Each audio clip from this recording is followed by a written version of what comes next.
Sabi ng chapter 1, verse 2, sinabi ng Panginoon, mahal ko kayo, sabi ng Diyos. Pero nagtanong pa kayo, paano mo kami minahal? Nandiyo pa tayo?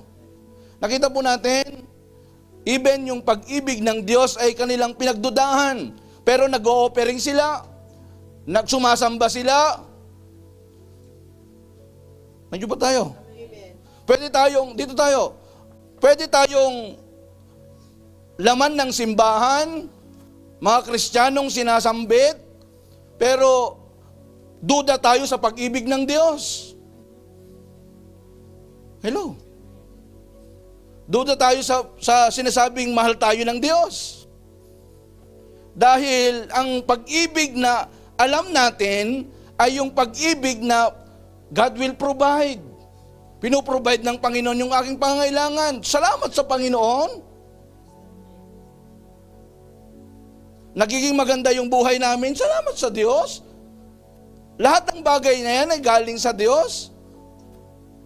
Pero hindi po tayo pwedeng, pag dumating ng pagsubok, hindi tayo pwedeng tayuan ng mga bagay na yan. Dahil ang pwede lang makatayo sa araw ng pagsubok ay yung tunay na pagkalala kung sino talaga ang Diyos. Kaya nakita po natin, sinasabi nilang pag-aari sila ng Diyos, pero paano kami minahal ng Diyos?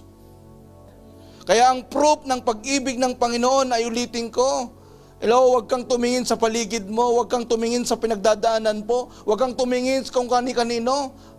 Look to the cross. Look to the cross. Kasi kung titingin ka sa paligid mo, titingin ka sa church, titingin ka sa sino mang tao, mga kapatid, hello, failure ka lang, magpe-failed ka lang. Kung titingin tayo sa ginagawa natin, kung tumititingin tayo sa anumang bagay, sa paligid mo, sa mga sitwasyon mo, magpe-failed ka. Pero kung tignan mo dun sa cross, kung ano ang ginawa ng Panginoon sa atin, hello, magtatagumpay ka. Kaya yung pag-ibig ng Panginoon, hello, ano ang ginagawa ng pag-ibig ng Panginoon? To make us tremble. Hello? Amen po ba? Yung mahalin din siya ng lubusan. Kaya kapag na-realize natin yung pag-ibig ng Diyos na eternal, hindi kumukupas, hindi nababawasan, hindi naubos. Hello? Hindi nagbabago. Kaya garantiya ito dahil sa dugo ng ating Panginoong Hesus. Amen po ba? Paano natin masabi na garantiya ang pag-ibig ng Diyos? Dahil sa dugo ng ating Panginoong Hesus na nabuhos para sa atin. We are now paid.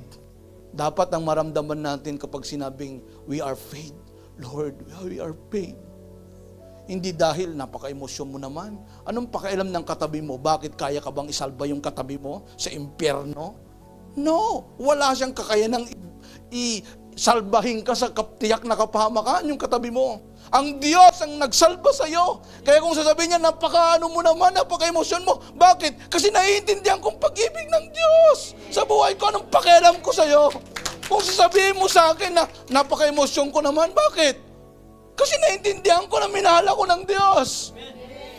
Binayaran ako ng Diyos. Sa kabila ng aking pagiging makasalanan, pinatawad ako ng Diyos dahil sa kanyang dugo.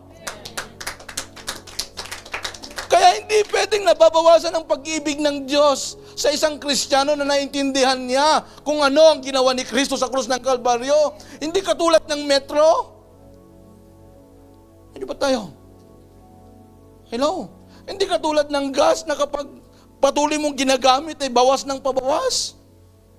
Ang pag-ibig ng Panginoon, hello, mananatiling nandyan yan.